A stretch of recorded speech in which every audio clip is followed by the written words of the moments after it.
شروع اللہ کا نام لے کر جو بڑا مہربان نہایت رحم والا ہے۔ حامیم، کتاب روشن کی قسم کہ ہم نے اس کو قرآن عربی بنایا ہے تاکہ تم لوگ سمجھو، اور یہ بڑی کتاب یعنی لوح محفوظ میں ہمارے پاس لکھی ہوئی اور بلند مرتبہ ہے، حکمت والی ہے۔ تو کیا ہم پھیر دیں گے تمہاری طرف سے یہ کتاب نصیحت موڑ کر اس بنا پر کہ تم ایسے لوگ ہو جو حد پر نہیں رہتے؟ اور ہم نے پہلے لوگوں میں بھی بہت سے پیغمبر بھیجے تھے، اور جو پیغمبر بھی ان کے پاس آتا تھا تو وہ اس سے ضرور تمسخر کرتے تھے، تو جو ان میں سخت زور والے تھے ان کو ہم نے ہلاک کر دیا، اور پہلے لوگوں کی حالت گزر چکی۔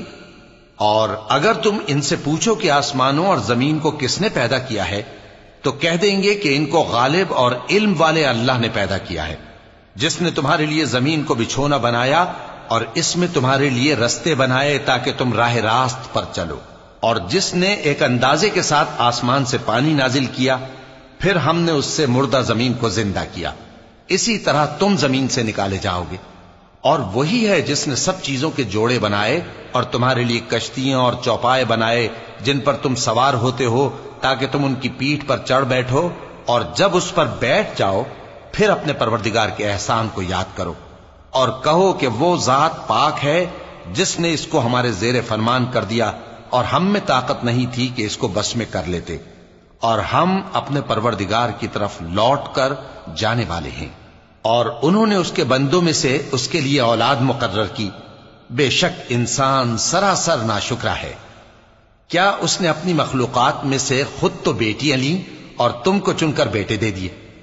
حالانکہ جب ان میں سے کسی کو اس ہستی کی یعنی لڑکی کی خوشخبری دی جاتی ہے جو انہوں نے اللہ کے لیے بیان کی ہے تو اس کا چہرہ سیاہ پڑ جاتا ہے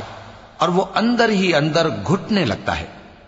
کیا وہ ہستی جو زیوروں میں پرورش پائے اور جھگڑے کے وقت بات نہ کر سکے اللہ کی اولاد ہو سکتی ہے؟ اور انہوں نے فرشتوں کو کہ وہ رحمان کے بندے ہیں اس کی بیٹیاں ٹھہرایا۔ کیا یہ ان کی پیدائش کے وقت حاضر تھے؟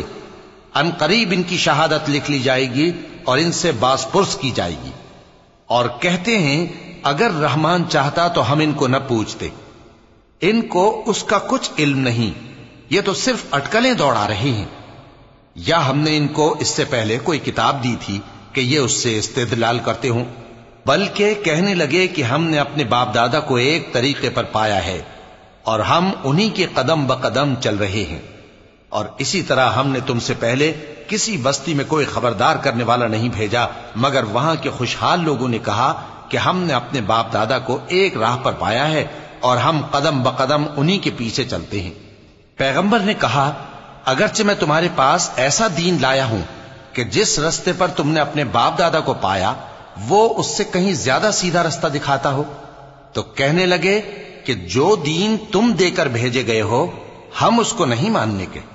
تو ہم نے ان سے انتقام لیا، سو دیکھ لو کہ جھٹلانے والوں کا انجام کیسا ہوا۔ اور جب ابراہیم نے اپنے باپ اور اپنی قوم سے کہا کہ جن چیزوں کو تم پوجتے ہو میں ان سے بیزار ہوں، ہاں جس نے مجھ کو پیدا کیا وہی مجھے سیدھے رستے پر لے چلے گا، اور یہی بات وہ اپنے بعد اپنی اولاد میں چھوڑ گئے تاکہ وہ اللہ کی طرف رجوع رہیں۔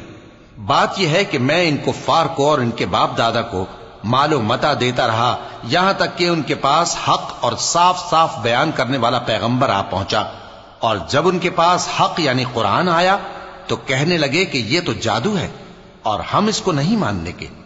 اور یہ بھی کہنے لگے کہ یہ قرآن ان دونوں بستیوں یعنی مکے اور طائف میں سے کسی بڑے آدمی پر کیوں نازل نہ کیا گیا؟ کیا یہ لوگ تمہارے پروردگار کی رحمت کو بانٹتے ہیں؟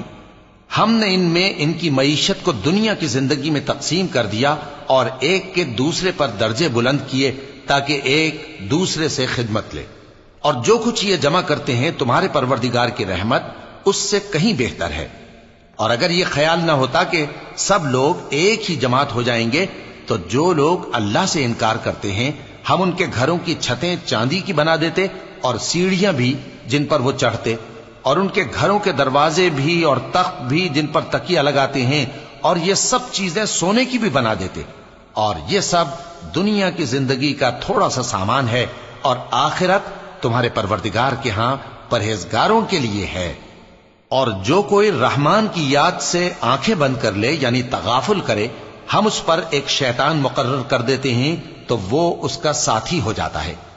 اور یہ شیطان ان کو رستے سے روکتے رہتے ہیں اور وہ سمجھتے ہیں کہ وہ سیدھے رستے پر ہیں، یہاں تک کہ جب وہ ہمارے پاس آئے گا تو اس شیطان سے کہے گا کہ اے کاش مجھ میں اور تجھ میں مشرق و مغرب کا فاصلہ ہوتا، تو برا ساتھی ہے۔ اور جب تم ظلم کرتے رہے تو آج تمہیں یہ بات فائدہ نہیں دے سکتی کہ تم سب عذاب میں بھی شریک ہو، تو کیا تم بہرے کو سنا سکتے ہو یا اندھے کو رستہ دکھا سکتے ہو، اور جو کھلی گمراہی میں ہو اسے راہ راست پر لا سکتے ہو؟ پھر اے پیغمبر، اگر ہم تم کو وفات دے کر اٹھا لیں تو بھی ان لوگوں سے تو ہم انتقام لے کر رہیں گے، یا تمہاری زندگی ہی میں تمہیں وہ عذاب دکھا دیں گے جس کا ہم نے ان سے وعدہ کیا ہے، کیونکہ ہم ان پر قابو رکھتے ہیں۔ پس تمہاری طرف جو وحی کی گئی ہے اس پر مضبوطی سے جمے رہو، بے شک تم سیدھے رستے پر ہو، اور یہ قرآن تمہارے لیے اور تمہاری قوم کے لیے نصیحت ہے، اور لوگوں تم سے ضرور عنقریب پرسش ہوگی۔ اور اے نبی، جو اپنے پیغمبر ہم نے تم سے پہلے بھیجے ہیں ان کے احوال دریافت کر لو کہ کیا ہم نے رحمان کے سوا اور معبود ٹھہرائے تھے کہ ان کی عبادت کی جائے؟ اور ہم نے موسیٰ کو اپنی نشانیاں دے کر فرعون اور اس کے درباریوں کی طرف بھیجا تو انہوں نے کہا کہ میں پروردگار عالم کا بھیجا ہوا ہوں۔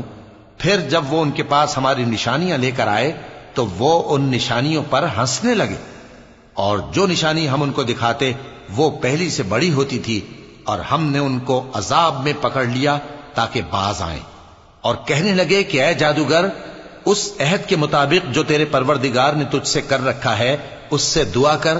بے شک ہم ہدایت یاب ہوں گے۔ سو جب ہم نے ان سے عذاب دور کر دیا تو وہ عہد شکنی کرنے لگے، اور فرعون نے اپنی قوم سے پکار کر کہا کہ اے قوم، کیا مصر کی حکومت میرے ہاتھ میں نہیں ہے، اور یہ نہریں جو میرے محلوں کے نیچے بہ رہی ہیں میری نہیں ہیں؟ کیا تم دیکھتے نہیں؟ بے شک میں اس شخص سے جو کچھ عزت نہیں رکھتا اور صاف گفتگو بھی نہیں کر سکتا کہیں بہتر ہوں۔ تو اس پر سونے کے کنگن کیوں نہ اتارے گئے، یا یہ ہوتا کہ فرشتے جمع ہو کر اس کے ساتھ آتے؟ غرض اس نے اپنی قوم کو بے عقل کر دیا اور ان لوگوں نے اس کی بات مان لی، بے شک وہ نافرمان لوگ تھے۔ پھر جب انہوں نے ہم کو خفا کیا تو ہم نے ان سے انتقام لیا اور ان سب کو ڈبو کر چھوڑا، سو ان کو گئے گزرے کر دیا اور بعد میں آنے والوں کے لیے عبرت بنا دیا۔ اور جب مریم کے بیٹے عیسیٰ کا حال بیان کیا گیا تو تمہاری قوم کے لوگ اس سے چلا اٹھے اور کہنے لگے کہ بھلا ہمارے معبود اچھے ہیں یا وہ یعنی عیسیٰ؟ انہوں نے جو ان عیسیٰ کی مثال تم سے بیان کی ہے تو صرف جھگڑنے کو، حقیقت یہ ہے کہ یہ لوگ ہیں ہی جھگڑالو۔ وہ تو ہمارے ایسے بندے تھے جن پر ہم نے فضل کیا، اور بنی اسرائیل کے لیے ان کو اپنی قدرت کا نمونہ بنا دیا، اور اگر ہم چاہتے تو تم میں سے فرشتے بنا دیتے جو تمہاری جگہ زمین میں رہتے، اور وہ یعنی عیسیٰ قیامت کی نشانی ہیں۔ تو کہہ دو کہ لوگوں اس میں شک نہ کرو اور میرے پیچھے چلو، یہی سیدھا رستہ ہے، اور کہیں شیطان تم کو اس سے روک نہ دے، وہ تو تمہارا علانیہ دشمن ہے۔ اور جب عیسیٰ نشانیاں لے کر آئے تو فرمایا کہ میں تمہارے پاس دانائی کی کتاب لے کر آیا ہوں، نیز اس لیے کہ بعض باتیں جن میں تم اختلاف کرتے ہو تم کو سمجھا دوں۔ سو اللہ سے ڈرو اور میرا کہا مانو، کچھ شک نہیں کہ اللہ ہی میرا اور تمہارا پروردگار ہے، پس اسی کی عبادت کرو، یہی سیدھا رستہ ہے۔ پھر کتنے فرقے ان میں سے الگ الگ ہو گئے، سو جو لوگ ظالم ہیں ان کے لیے درد دینے والے دن کے عذاب سے خرابی ہے۔ یہ صرف اس بات کے منتظر ہیں کہ قیامت ان پر ناگہاں آ موجود ہو اور ان کو خبر تک نہ ہو۔